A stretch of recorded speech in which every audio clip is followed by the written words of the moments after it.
fantastic episode of Battle at the Cinema, powered by Geekery Magazine. I am your host, the Random Dude Josh from the Undercover Kids Podcast Network, and with me on my digital left is Thaddeus from Going Nerdy. You can check us out on this YouTube channel and goingnerdy.com. And we are excited. Yes, we are. We are excited for today because we got some awesome news for you, as well as follow-up to how our picks did. We'll save that for later in the show. And then obviously talking about what's coming up this week for movies. And then our favorite section, The Vault. So we're just going to jump right into it. Very excited. For movie news, we got our first look at Domino for Deadpool 2. Yes, I saw that today, actually. I thoroughly enjoyed this one. In fact, I tweeted out, and I'm hoping Ryan Reynolds sees this. Hashtag we love Ryan Reynolds. We love Ryan Reynolds. Man crush. The actress that plays Domino looks like she could be Blind Al's granddaughter. Yeah? Alright. Oh, yeah! So I tweeted that out. That just hit me. I don't think Blind Al saw that one coming. So I loved how they released this. She's laying on the carpet just like Deadpool was, only this time it's Deadpool's skin as the carpet. So, yet again, the marketing team from Fox and from the movie, they did a great job. They did. I'm not super familiar with the comic book character, but this is one of those. I'm excited for it because I'm curious to see what the next installment is. But there's a lot of people who are really upset that she is not played by an albino. Who cares? Yeah. Trust Ryan Reynolds. In Ryan Reynolds, we trust. Yes. Domino. That's all that needs to be said. I think it's gonna be awesome. Yep. Moving along, the next piece, Mads Mikkelsen, who we know who had the most glorious torture scene in any Bond movie. Oh yeah. That was by far the best. Yeah. Has actually expressed interest in playing Dr. Doom. Really? Oh. Yes. So, for those of you who didn't see, what was that? It wasn't Skyfall. It was the first one. It was Casino Royale. Casino Royale. If you didn't see that, he's the Weeping Eye guy. If you forgot him. If you saw Rogue One, he plays the dad. He plays Galen Erso. He was also in Hannibal. Yes, the TV show. Hannibal, so he can pull this off very well. Yeah, he's a great actor. Great actor. 20th Century Fox, I know you're listening. I know you watch this. Of course. Cast him now. Yes, that's just a smart move. Yeah. Are we talking like Fantastic Four reboot They're again? doing a solo Doctor Doom movie. Oh. So I'm hoping that we don't get the crap we got before for Fantastic Four. Yeah, because it's been terrible. Yeah. Okay, with that, I have to say, the first Fantastic Four with Jessica Alba. That one was good. It was fun. That's how it needed to be. It did. And for the time that it came out, people gave it too much crap. I thought it was fun. I thought it was really... I think it's funny Chris Evans was in that too. Yeah, Captain America, Johnny Storm, great. I loved him. And I always forget his name. Bald guy. I call him the Commish. He was the guy that played the Thing. He was also in The Shield. The Shield was his more famous show. The Commish was 1980s, 1990s. I just remember Jessica Alba, but that's all. Well, that really is all that does matter. But for the time that it came out, it got way too much crap. It was a good movie for what it was. Maybe we'll throw that in the vault one time. Maybe. You never know. But, so, Dr. Doom, this is a good choice. Yeah, no kidding. Changing gears to a bad choice. Worse than the Fantastic Four reboot, John Cena has been cast as the lead role for the Bumblebee spinoff movie. Like Transformers. Yes. No, hold on. If John Cena plays the voice of Bumblebee. No, he will not. That's the thing. No, he will be the lead human role. So we don't get Marky Mark. That's awesome.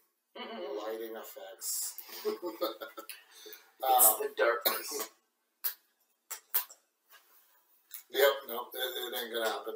We got the sunlight for this one. That's alright. Show will go on. We'll continue. I'm not okay with this. Well, I mean, it's not our fault. The light. No, not the light. John Cena. I am not okay with John Cena. Okay. That being said, can it be worse? Can it make things worse? Yeah, they could bring Megan Fox back. Like that's a. Didn't they do that in the last one? I don't know. I didn't see the last one. That actress looked just like Megan Fox. Well, Michael Bay's got a thing for Megan Fox and explosions. Yeah. Damn you, Barry Allen. I feel like there's a dirty joke there. But I'm not clever enough to put it together. I'm just not. I'm not going to say one. Either way, John Cena has been cast as the lead role for the Bumblebee movie. Now, sad news, the actor, director, Sam Shepard did pass away today at the age of 73 after a long battle with Lou Gehrig's disease. He actually won an Oscar for Best Supporting Actor in the 1983 historical drama The Right Stuff. We also know him from other roles that he's been in, Days of Heaven, Black Hawk Down, August, Osage County? Yeah, that one. Yeah. It's okay. And he was also in the Netflix original series Bloodline. So our deepest condolences to the Shepard family. It's tough. So that's how we end the news. Yeah. Sad. Yeah. Sad. However, movies this week. Standing strong at number 1 was Dunkirk. Now, we both called this. It's true. We did. You should listen to us. We should. In some bits. In some. But, I mean, it is one of those movies that, again, the way that it's a historical movie, it's a war movie, the reviews were phenomenal. They've said that this was one of Christopher Nolan's best movies, and I mean, you can't top that. You can't top that. You know, it did really well. Brought in another $26.6 million. Yep. Definitely not as much as the first week, but still going very strong. Absolutely. At the number 2 spot, this one was a surprise because we both called Atomic Blonde. Yep. Yes, we did. Were we wrong? We were. Or some of us were a little more wrong than others. Yeah. Well, surprisingly enough, the Emoji Movie came in at second. Yep. Bringing in $24.5 million. Now, you saw this movie. I did. Talk about it. I loved it. It's your typical kid movie. The main character, Gene, is the meh emoji. But he feels like he's more, that he has more to offer. And in the emoji world, you have one purpose. It is to do your emoji when you're picked. And if you do something else, you're considered a malfunction. Well, in Gene's eyes, he wants to be more than just meh. So we get to see that journey. And of course, like any kid's movies, he gets his friends. You have your main antagonist. I don't want to spoil a whole lot because it really is a good movie. Yeah. The jokes I thought were honestly really, really good. There were some for adults. Some that kids will go, that's funny, but I have no idea what they're talking about. But yeah, all in all, a really fun movie. I like the incorporation of cell phones and apps. And to be quite honest, some of the jokes they cracked about Facebook were hilarious. All right. So I thoroughly enjoyed it. One that it's safe to take your kids to. So So I asked my wife this week, and I was like, "Do you want to go see it?" And she's like, "Well, have you checked the reviews of the Emoji Movie?" I was like, "No, I haven't. I haven't had time." It's getting slaughtered. Yours is the first positive review that I've seen for the film, and so I also see a lot of kid movies, so I go into it. Unlike the Trolls on the internet, there's a Trolls reference to Internet Trolls 2 movie, which is awesome. But this is one. So whenever I go into it with an open mind. Okay. I enjoy the movie as it is, and then make my decision based off of that. There were moments that were slow, not gonna lie, but all in all, it was an enjoyable experience. And the fact that we are connected, constantly connected to our phones, and the fact that they make jokes about that's what I found to be humorous. Okay. And now I kind of look at my emojis a little differently. All right. Because they're watching you. Do you think they're just images on your phone? Oh no, they're alive. They have feelings. It's true. Other than what apparently. Other than meh. So this does actually give me pause, and I kind of want to see it based on your review to that. And what's interesting is a lot of the sites that I saw, or a lot of the reviews that I saw, were not user reviews. They were professional critics who went in and said, "Oh, this is." But they're not looking at it from a parent's point of view. Yeah. They're looking at it as they need to break it down. How is the story? How is the composition? Blah blah blah blah. There's also a short before the start of the movie. Really? From Hotel Transylvania. I was just gonna say blah blah blah. Oh, that short was honestly the best way to start the movie off. Yeah.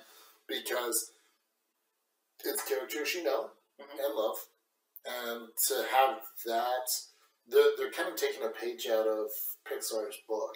Yeah. Having the short before the movie get you all excited, then you jump into the movie, which is a good marketing tool. Yeah. So. And James Corden's performance as the high five was really good. Was it? Yeah. All right. A little annoying, but it worked for the character. Okay. So, Emoji Movie. A thumb up. Hi. Emoji. So, all right, cool. Coming in at number 3 was Girls Trip. Now, did I get that right? Yeah, Girls Trip. Yeah, that's 6 million. Crazy. It is holding strong. Now, again, I haven't seen the movie. I've heard great things about it, but it's maintaining that constant success. I mean, people are still going to see it, and I haven't heard bad things about it. No. The only thing I heard is I got that pick right. I'm up 2-1. Yeah. What's funny about my picks is they're shifted. Yeah. If not for Atomic Blonde, I would have had everything right on. I put Atomic Blonde in second place. As did I. And because of that, all of my numbers are off by 1. Except for the last pick. It's true. So, it's true. Except the last pick. Girls Trip doing well. Yep. Coming up in number 4 is Atomic Blonde at 18.2 million. I personally haven't seen this one, but my wife went and saw it, and she came home after seeing it and said, "This is not the movie that she expected it to be." Yeah. The action scenes, she said, were awesome, but what really threw her off was the over-sexual, unnecessary nudity and all of that. So if you're into that, Atomic Blonde. Yeah. But yeah. To have something like that be forced into a movie is not going to help, and we see that. Yeah. When Girls Trip is doing better than Atomic Blonde. That's true. That's true. And again, I've always held that, like, you know, if you as a director, or if you have a film that doesn't come out right out and say, "Hey, look at this, it's going to be sexual, it's going to be in your face," but it's more subtle about it. If it's more like the first 50 Shades of Grey, it was like right out there. Where 50 Shades Darker, they actually had a story. Stories help. especially. And so you look at how those movies were different. I think with this, based on the feedback that I received from who I think is a credible source, if I said anything otherwise, I'd be sleeping on the couch. Yeah, my wife won't watch this. So Yeah. So, if, as you said, if you're into that sort of thing, cool. Not one I'm going to go see. So, yeah. Well, like at least it can hopefully redeem itself with action and with. Yeah. I don't know. Did she mention the story? Was it? No, nothing. That's how much this threw it off. Yeah. So that's she said sad. She felt uncomfortable. My wife has a huge tolerance for stuff. So for her to feel uncomfortable, yeah, I'm just saying. Yeah. So number 4, Spider-Man. Stay strong with $13.2 million. Just raking in that money. You know, again, and I haven't put out an actual review of Spider-Man. That's right. I still haven't seen it because the emoji movie, unfortunately, to children. You gotta do what you gotta do as a parent. I mean, it's tough sometimes. It's unfortunate. I will say, like all Marvel movies, like most Marvel movies, Wolverine Origins excluded, it's got a solid story, it's got a solid formula, and it plays it out. I don't consider Spider-Man Homecoming an origin movie, though. Okay, tell me this, because to me it's not really a spoiler. Does Uncle Ben get shot again? No. Not an origin movie. Alright. If it has to go through that, then... Now, here's why... Now, because I know some people are going to be like, well, you said Batman v Superman, blah, blah, blah. Yes, we see the Waynes get shot. However, the way in which they did that in Batman v Superman, I thought was good. Yeah. Because they didn't focus on that. It was during the opening credits. Okay. So with that, what I'm going to say is then Spider-Man Homecoming is not an origin movie. It takes place right after the origin story, though. Okay. I want to say that even Uncle Ben, I don't remember him being mentioned in the movie. Well, no, because it's implied he's already dead. Yeah. Because by this point, Peter Parker has already been part of that battle at the airport in Civil War. He was already discovered by Tony Stark. He was already somewhat of an established hero. Yeah. And so at that point, that's why I say this is not an origin movie. And by that standard, then you're absolutely right. This is not an origin movie. And what's nice is even though this is the first in the reboot, it doesn't feel like an origin movie. It still has that, you have enough information if you've never, ever watched a Spider-Man movie before. Yeah. To understand what's going on. Yep. Even if you didn't watch Civil War, you still know what's going on. And well, they do a good job kind of showing flashbacks. Well, that's from what I've seen. Similar to Batman v Superman, the opening scene of Spider-Man, and if you don't want to know anything, skip ahead to some later point. But the opening scene of Spider-Man Homecoming is him being called up. And he's making a home movie of his adventure in Europe as Spider-Man 4. And it is so he was vlogging. Essentially. Okay, because I've seen those clips online, and I thought it was awesome. Yeah. So I'm glad that that's how they opened it up. Yeah. And again, it gives you enough information to know what's going on, and it gives the whole backstory. It's done really well. Awesome. Awesome. So this week, kind of jumping in, we got 2 movies coming out. To be honest, I don't know anything about them. Okay. Here's story time, kids. Okay. The first movie, which you should drop everything and go see. Unfortunately, I can't. I made plans, and I can't. This is the hardest thing I've done all year long. He's physically upset. I want you to notice this. He's... The Dark Tower movie. I'm getting goosebumps. Okay. For those of you who don't know what The Dark Tower is, The Dark Tower is a series of books written by Stephen King.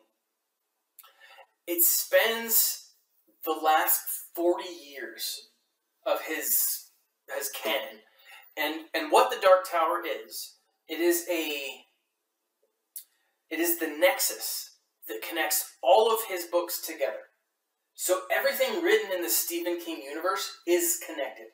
Every single thing. If you've seen any trailers of The Dark Tower, you know that Pennywise from the movie It is connected to this.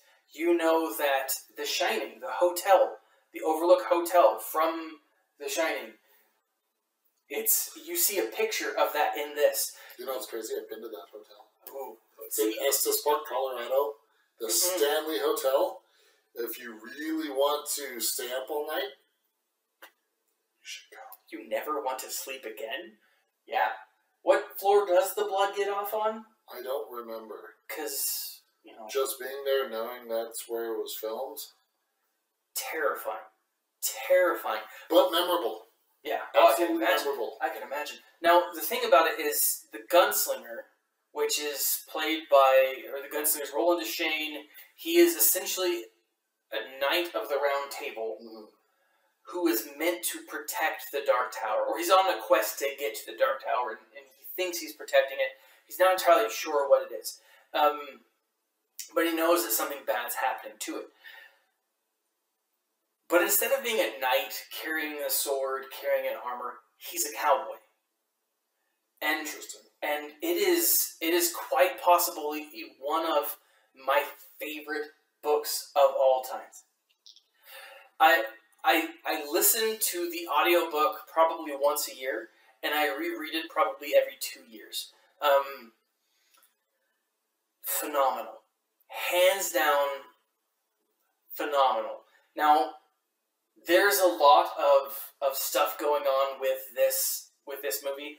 It was a Ron Howard kind of got the ball rolling about 10 years ago, and it has been in just pre-production hell. It has gone through like 3 or 4 different production companies. Ooh. And yeah, it's gone through 2 or 3 different producers. I think the producer, it's gone through a number of directors. The director that's on it now, I think, is the same guy who did Girl with the Dragon Tattoo. Oh, okay. I think, don't quote me on that, I think it's, I forget his name right now, but Roland Deschain, or the Gunslinger, is played by Idris Elba. Ooh. Who, giant man crush. If I think I have way too many man crushes. I might. It's okay. Actually, the other man crush that I have is also in this movie, playing the opposite role of Idris Elba as the Man in Black, who viewers or readers of the Dark Tower series know him as Walter O'Dim, or... Oh, he's got like 6 different names. For those of you who remember The Stand, the TV show, the miniseries with Gary Sinise, back in the early 90s, he's in The Stand. He's the main bad guy in The Stand, too. Yeah, everything's freaking connected. Oh, it's... Okay. Okay, for those of you who don't know what that was... Nerdgasm. Yes, that was a nerdgasm. I want you to watch my reaction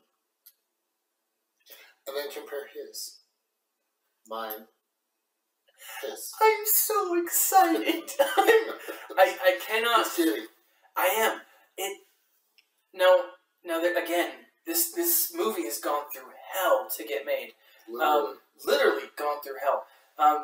It's a horror. It's a western. It's a sci-fi. It's an action movie.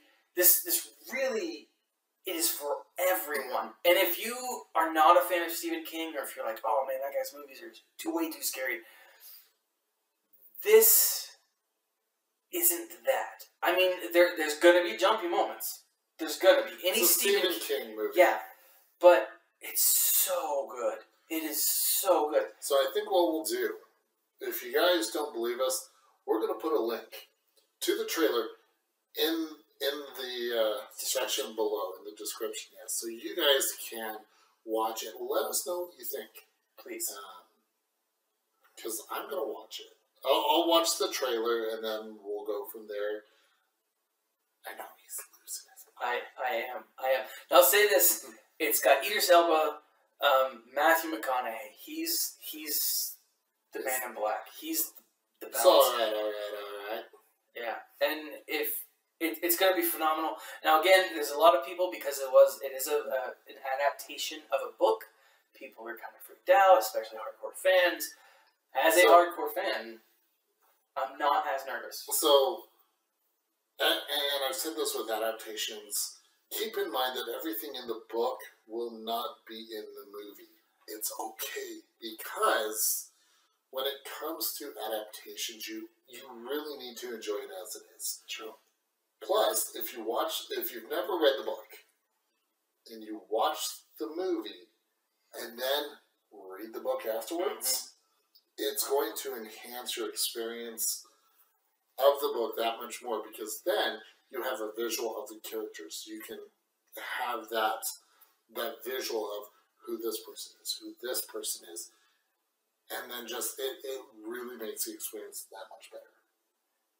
Now, I'll finish talking about this. This will be the last thing I say on the subject for now. At least in this, I'll leave it at that. At least in this segment. Yeah. If you are a hardcore fan and know nothing about this movie, just know it is not a straight adaptation of the story. It is a continuation of the story. Now, if you've never read the books, that won't make any sense to you. You're like, that's stupid, that's dumb. If you have read the books, you know exactly what I'm talking about, and hopefully that will assuage some of your fears. So, end it there. But, fair enough. I think it's going to be great. Now, the second movie, the third movie that we have on the list, Kidnapped is the third movie. I'm not too. That's not really going to make an impact. No, based off of what's out. Yeah, it's Halle Berry. It's essentially Cellular, the same movie that came out like 5-10 years ago. Yeah. Person gets in a car with someone who's been kidnapped, and the whole movie's a car chase scene. If you want a car chase, no, I'm not going to do it because that's Vault. Yeah, and Vault for another day too. Detroit is the next movie. It has got John Boyega and I forget the name of the other guy, but it essentially takes place during the Detroit riots in, I believe, the 1970s. Oh, okay. And what takes place? It's a historical fiction or a historical recreation, and so John Boyega plays a cop. There's a group of soul singers, soul musicians who get trapped in the Algiers hotel. They're having a good time, and essentially what happens is the police lay siege to this hotel thinking that something nefarious is going on. And in the process, 3 people die. And so it's that story with John Boyega. So if you like those historical movies, taking and it sounds like this is a lot like American Gangster, kind of taking place in that time frame, then this is going to be the movie for you. Oh, absolutely.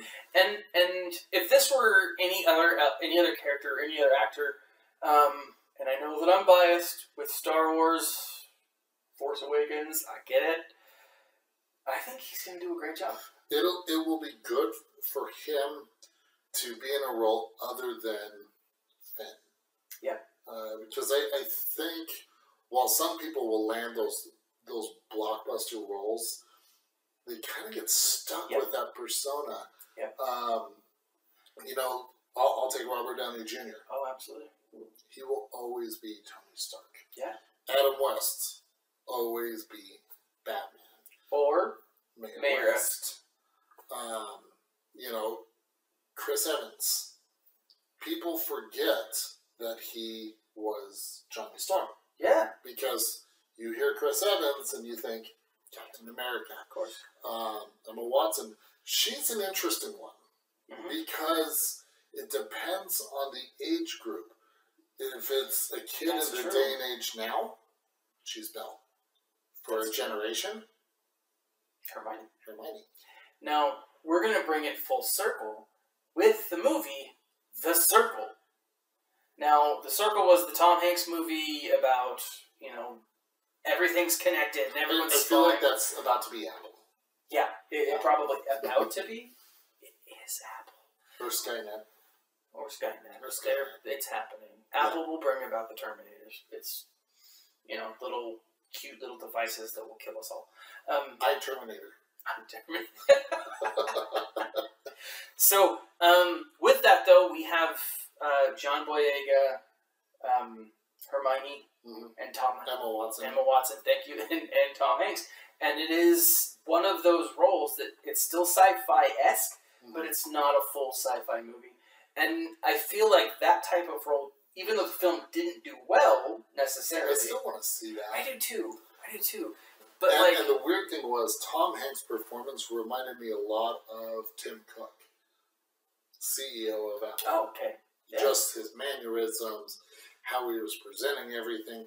It had a very Tim Cook-ish feel to it. Yeah. No hate towards Tim Cook, because he had some very, very big shoes to fill when Steve Jobs passed, and I applaud the man. Yeah, but it does bring everything full circle, and I think I too want to see the movie, and it is nice to see John Boyega. I mean, he had some early success. Attack the Block was his first film. It was a British film about aliens invading London. See, the only alien movie he's in that's even important to me, Star Wars. Yeah. So this I think will be good for him. I think so too. So yeah, and we're gonna skip the kidnapping. It's not. We touched on it. That's about as far as it goes. Yeah. So picks this week. The Dark Tower. Above and Beyond the Dark Tower will be number 1. Number 2. I'm going to go with Detroit. I think it's going to do really well. I think the people who don't want to go see Dark Tower will most likely go see Detroit. I think Dunkirk will come in 3. I think I really want to put Girls Trip at 4 because it's done so well. But I think Girls Trip will be beat out by Detroit. Okay. I think the demographic that would go see Girls Trip would probably go see Detroit. Okay. I view it as one of those like date night things. There will be still some that will go see the comedy that is Girls Trip, but I think guys will win out this week. Instead of taking their girls to go see, or taking their dates to go see something scary or potentially scary, like Dark Tower, they'll go see the historic, tense action. Do not go see Kidnap as the first date. No. That is a bad idea. It's a bad move. If you're going to do something stupid like that, you might as well go see Atomic Blonde. Even if you know the person, that just sends the wrong message. Yeah, it's true. Oh, don't do that. No. Just avoid it altogether. Okay. My voice got really so you have Dark Tower. Dark Tower. Oh, where did I go? Dark Tower, Detroit. I think Dunkirk. Okay. Then probably I'll go with Girls Trip and then Spider-Man. Okay. So I'm gonna say Dunkirk is actually gonna hold out the number 1 spot again. Really? Followed by the Dark Tower. I'll take that. The third spot, I'm going to give that one surprisingly to Girls Trip.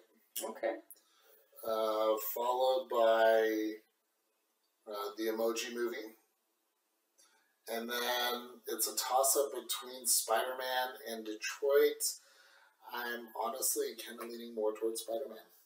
All right. Well, time will tell. Actually, just a few days will tell, to be honest. True. Good luck. Enjoy the movies as you guys see them. Help one of us win. I would like to note that we tied. We did? We tied it. 3? Or 2? 2. So, we haven't broken 50%. Yeah, but you won last week, so I'm happy with the tie. I'm not. I'm winning this week. This week, it's me. So. Okay. You keep telling yourself that. The Vault. The Vault. I love the picks for this week. I do too.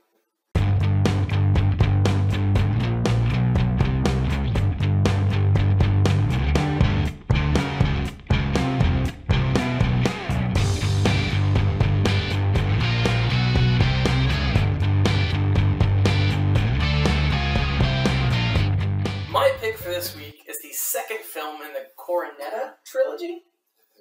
I I think so. If you guys like the little ice cream cones, that's a Coronetta. And it goes by the name Hot Fuzz. Hot Fuzz is one of my favorite movies, period. It is hands down like top 5. I saw probably one of the best Simon Pegg movies ever. And so Hot Fuzz is about this super amazing police officer. He's London's best and bravest, and he's so dedicated to the job that all this. He's such a square. Yeah, like he has no friends, just the work, right? He's so good that his supervisors look bad, and they move him to this tiny town of Gloucestershire. I know I'm butchering that, but it's the lowest crime rate in like all of England. However, it has the highest accident rate in all of England. And so what happens is, as this police officer, this detective Nicholas Angel is his name, Simon Pegg, played by Simon Pegg, goes through. He sees all these really gruesome accidents, and the first thing he thinks is murder, right? Because he's from the city. But as he tries, it's all murder. It's all murder. It's all murder. Yeah, and as he tries to convince his other, his partner, played by Nick Frost, is his name? I think so. Yeah, big heavy set guy. Funny, and a great actor. I mean, he's in a lot of other British things. Anyways, but Nick Frost wants to be the super cop, and he's watched all of the great movies like Bad Boys 2 and Die Hard and Point Break, all the movies. And he goes through, and it's kind of a buddy cop movie. And now, I will tell you this: first time I watched the movie. I'm sitting in the theater, and the action of the movie kind of goes like this. It's kind of slow, and there's a spike of action, and kind of slow, and a spike of action, and kind of slow, and it continues that until the last 20 minutes, and it is a straight adrenaline rush of awesomeness. It makes the entire movie worthwhile, and the rest of the movie is funny, and it does carry it on. It's just so good, and it's wonderful, and it's a fairly short movie, about an hour and a half. I think maybe an hour and 35. I don't know. It's not super long, but it's enjoyable. I saw it one of the first nights it was out. Okay. Went back the following Monday. Went back the next day.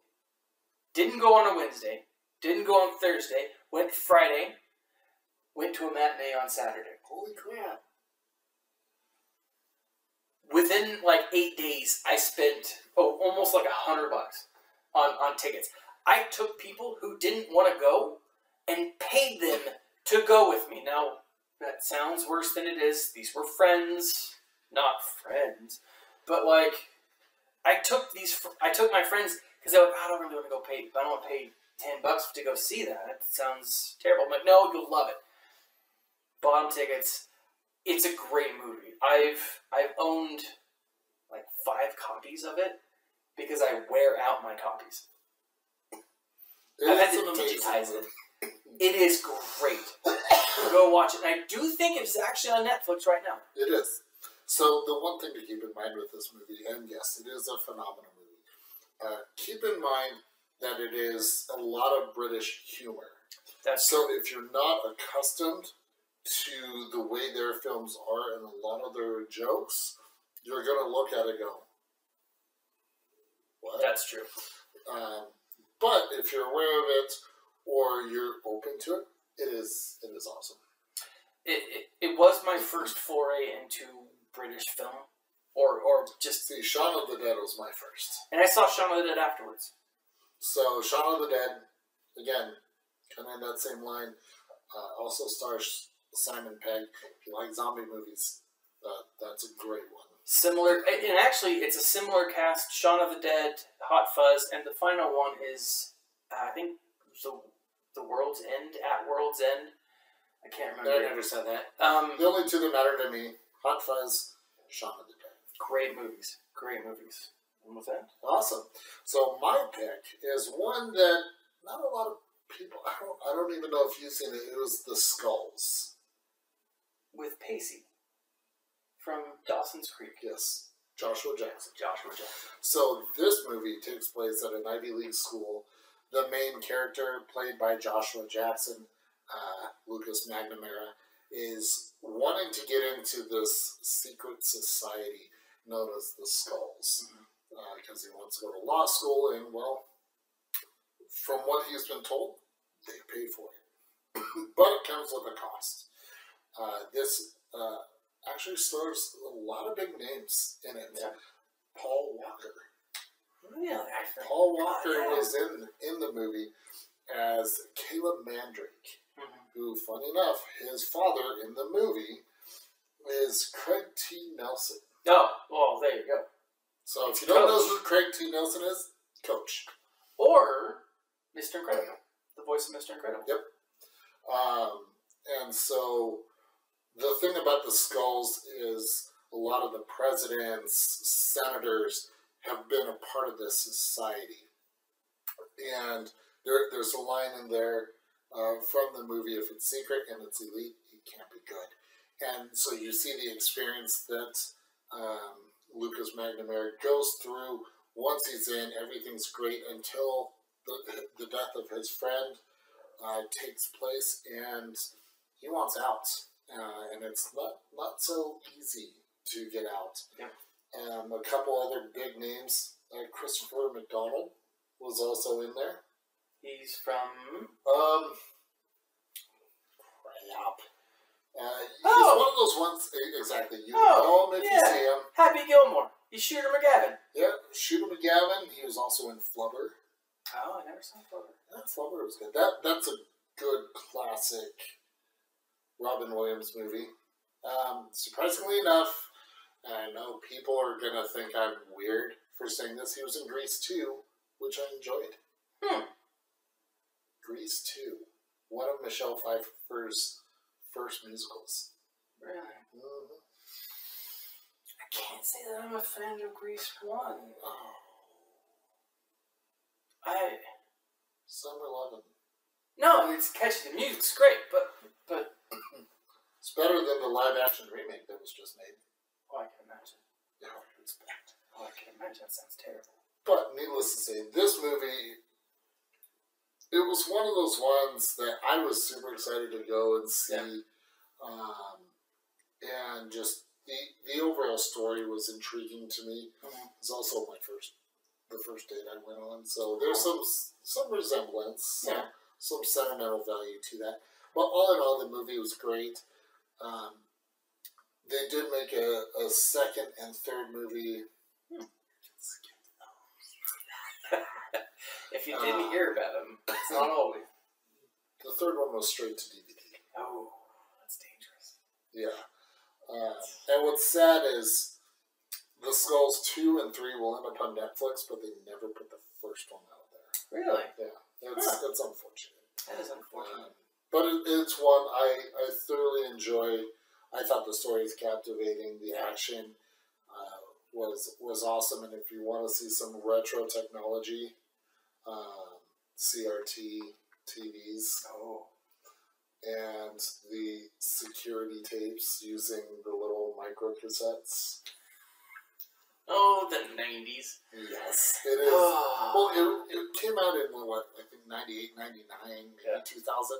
So, I mean, come on. It is classic 90s. So much that they don't even have cell phones. Oh, wow. A world before cell phones. That's a weird thought. That is a weird thought. That's a weird thought. Which means a world before emojis. It's true. Full circle.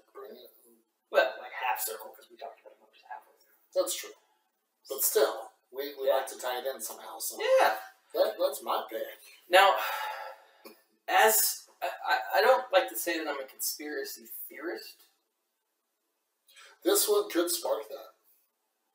But there are people out there. There are those secret societies. There are those secret societies, and this is based off of one of them.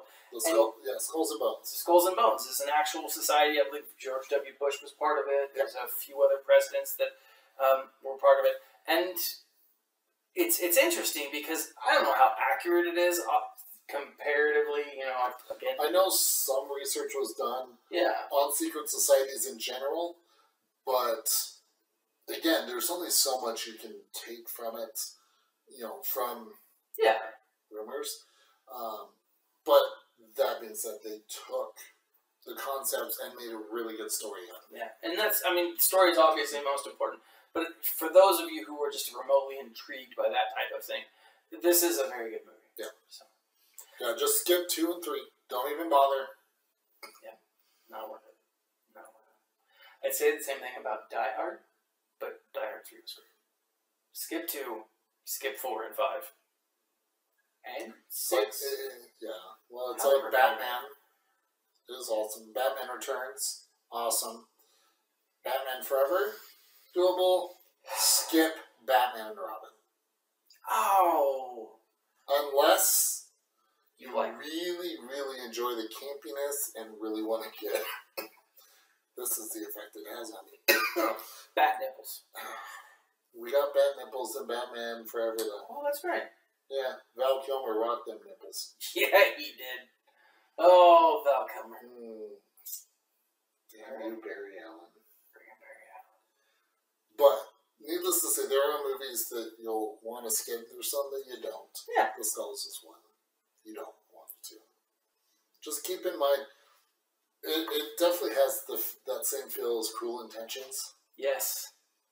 It's the same, and I think those two movies came out at about the same time because you got a lot of those CW stars who are trying to make it on the big screen. Yep. In this one it was Joshua Jackson from Dawson's Creek, where Cruel Intentions was Sarah Michelle Gellar, who we know as Buffy the Vampire Slayer.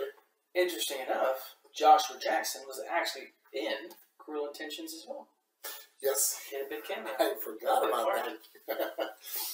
Yes, if you want to see Joshua Jackson go from the straight of straight to not watch Cruel Intentions.